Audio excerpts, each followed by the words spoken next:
नमस्कार दोस्तों। जब भी कोई व्यक्ति सरकारी सेवा या प्राइवेट नौकरी ज्वाइन करने के उपरांत सेवानिवृत्त होते हैं, तो उन्हें सेवानिवृत्ति लाभ के रूप में काफी रुपए मिलते हैं। परंतु वे इस उधेड़-बुन में रहते हैं कि इन रुपए को वे कैसे इन्वेस्टमेंट करें, ताकि न केवल उन्हें रेगुलर इनकम मिलता रहे, बल्कि उनकी पूंजी भी सुरक्षित रहे। इस वीडियो में आज इसी विषय की चर्चा करेंगे कि सीनियर सिटीजन्स के लिए कौन-कौन सी योजनाएं लाभदायक हैं एवं सुरक्षित भी हैं।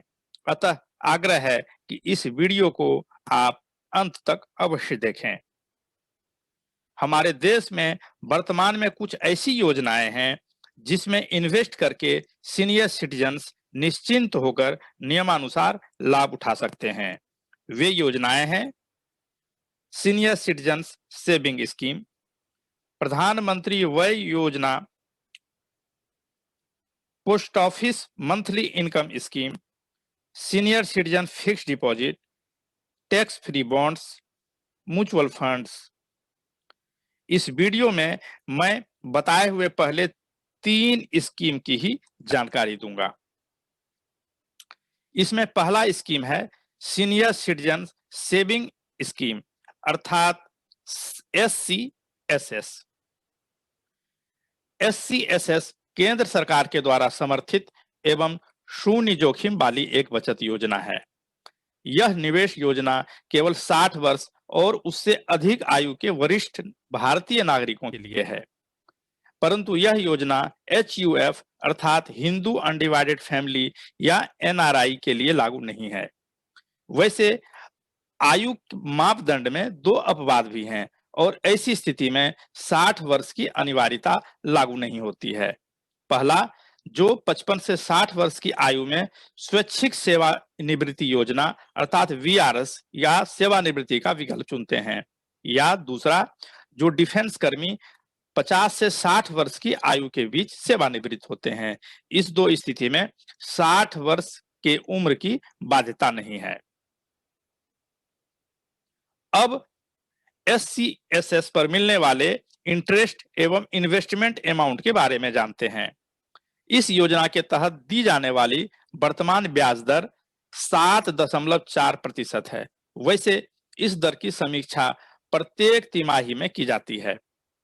यह दर केवल नई जमा राशियों पर लागू होती है। पहले से मौजूद जमाओं पर पुराने दर से ही ब्याज प्राप्त होता है। SCSS में अधिकतम 15 लाख रुपए तक का निवेश किया जा सकता है, जबकि न्यूनतम निवेश की सीमा राशि 1000 रुपए है। इसमें व्यक्तिगत रूप से या संयुक्त रूप से एक मुश्त राशि का निवेश लोग कर सकते हैं। इस योजना में निवेश करने वाले को ब्याज मासिक नहीं बल्कि तिमाही आधार पर मिलता है।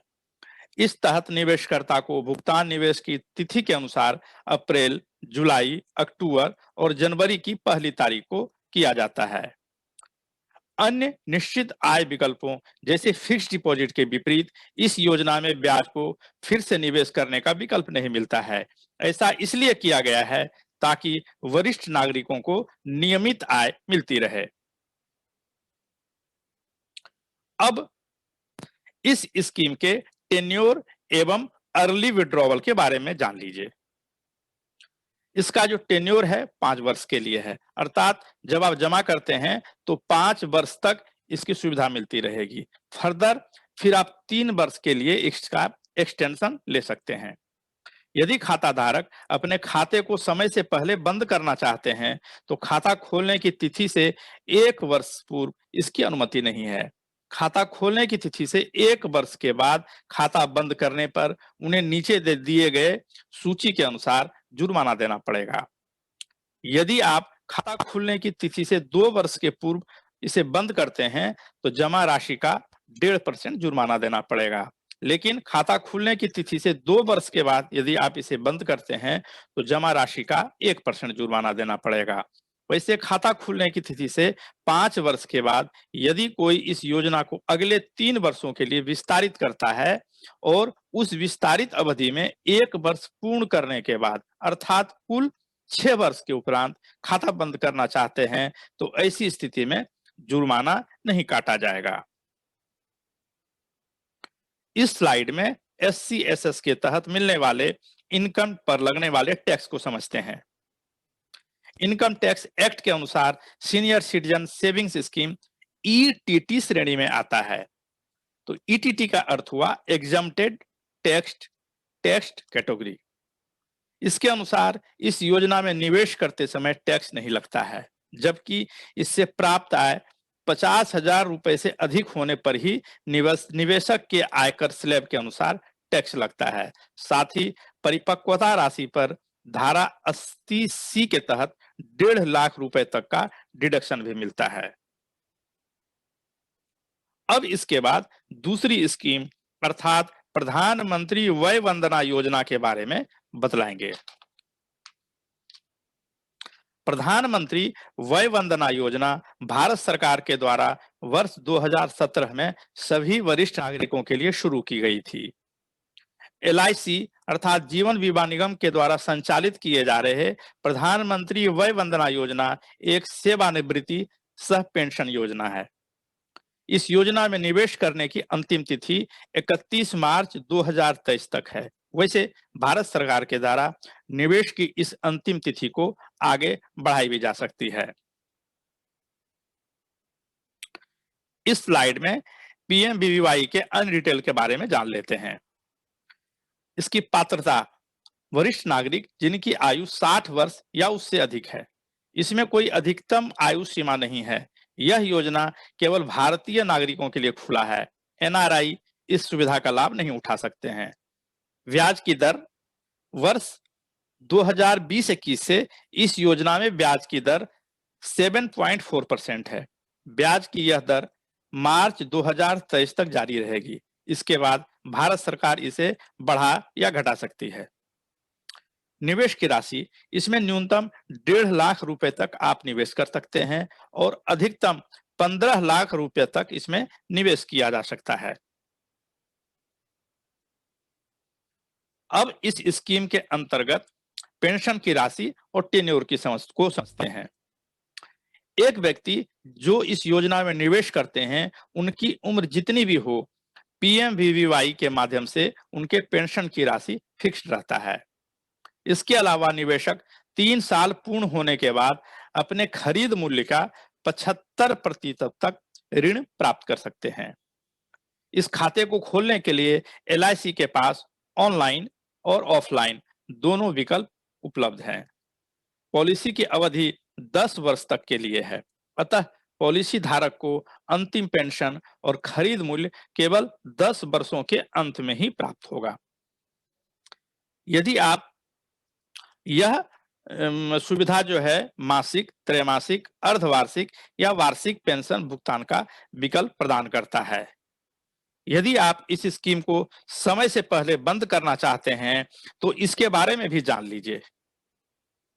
यदि इस योजना के अंतर्गत कोई व्यक्ति भुगतान नहीं कर पा रहा है, खासकर योजना धारक की पत्नी या पति के गंभीर बीमारी की स्थिति में वह इस योजना को छोड़ना चाहता है, तो इसे भुगतान की हुई रकम का 98% लौटा दिया जाएगा, अर्थात 2% की राशि काट ली जाएगी।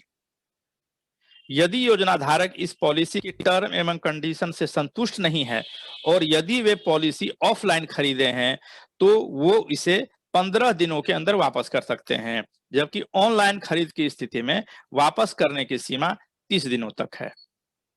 ऐसी स्थिति में पॉलिसी वापस करने पर धारक के द्वारा भुगतान की गई पूरी राशि उन्हें लौटा दी जाएगी। अब तीसरी योजना अर्थात post office monthly income scheme के बारे में भी जान लेते हैं। डाकघर मासिक आय योजना भारत सरकार के वित्त मंत्रालय के दायरे में आती है। वरिष्ठ नागरिकों के लिए यह निवेश विकल्प निवेशक को निश्चित मासिक ब्याज देता है। यह एक कम जोखिम वाली मासिक योजना है जो निवेश की गई पूंजी को सुरक्षा प्रदान करती है। 10 वर्ष और उससे अधिक आयु के सभी भारतीय नागरिक इसमें निवेश कर सकते हैं। इस योजना में निवेश करने के लिए आपको अपने नजदीक के डाकघर से संपर्क करना होगा। एक POMIS खाते को बाद में और बिना किसी अतिरिक्त लागत के किसी दूसरे शहर में आसानी से स्थानांतरित किया जा सकता है। इस योजना के बारे में कुछ और समझते हैं। ब्याज की दर इसमें 6.60 है। इसमें निवेश की न्यूनतम राशि 1500 रुपए है, जबकि अगर आप सिंगल खाता खोलते हैं तो 4.5 लाख रुपए तक का अधिकतम निवेश कर सकते हैं। लेकिन अगर ज्वाइंट होल्डर के रूप में अगर खाता खोलते हैं तो अधिकतम 9 लाख रुपए तक का इसमें निवेश कर सकते हैं। इसका टेन्योर, तो इस योजना में निवेश की अवधि कम से कम 5 साल है। मैच्योरिटी के बाद उसी योजना को पुनः अगले 5 वर्षों के लिए पुनर्निवेश किया जा सकता है। अब इस योजना को बंद करने एवं टैक्स इंप्लीकेशन को भी जान लेते हैं। यदि खाता धारक अपने खाता को समय से पहले बंद करना चाहते हैं तो खाता खोलने की तिथि से 1 वर्ष पूर्व इसकी अनुमति नहीं है। खाता खोलने की तिथि से 1 वर्ष बाद खाता बंद करने पर नीचे दिए गए सूची के अनुसार उन्हें जुर्माना देना पड़ेगा। यदि खाता खुलने की तिथि से 1 वर्ष से 3 वर्ष के बीच बंद किया जाता है तो जमा राशि का 2% जुर्माना देना पड़ेगा। वहीं खाता खुलने की तिथि से 3 वर्ष से 5 वर्ष के भीतर अगर बंद किया जाता है तो जमा राशि का 1% जुर्माना देना पड़ेगा। इस योजना से मिलने वाले ब्याज को खाता धारक का आय माना जाता है और निवेशक के स्लैब दर के अनुसार टैक्स देना पड़ेगा। परिपक्वता के बाद प्राप्त होने वाली मूल राशि पर भी कर का भुगतान करना पड़ता है, परंतु इस योजना में किए गए निवेश का फायदा आयकर की धारा 80C के तहत कटौती में नहीं मिलता है। अतः इस योजनाओं के माध्यम से हमारे सीनियर सिटीजन्स अपनी गाढ़ी कमाई को सुरक्षित तरीके से निवेश कर फायदा उठा सकते हैं। मुझे विश्वास है यह वीडियो आपको ज्ञानवर्धक लगा होगा। इसी प्रकार के अन्य जानकारी प्राप्त करते रहने के लिए कृपया हमारे चैनल को सब्सक्राइब करें, शेयर करें, लाइक करें और हाँ, बेल आइकन को दबाना ना भूलें, जिससे नई वीडियो की सूचना आपको तुरंत मिल सके। एक नए ज्ञानवर्धक वीडियो के साथ पुनः आपसे मिलेंगे। आपका दिन शुभ हो। जय हिंद।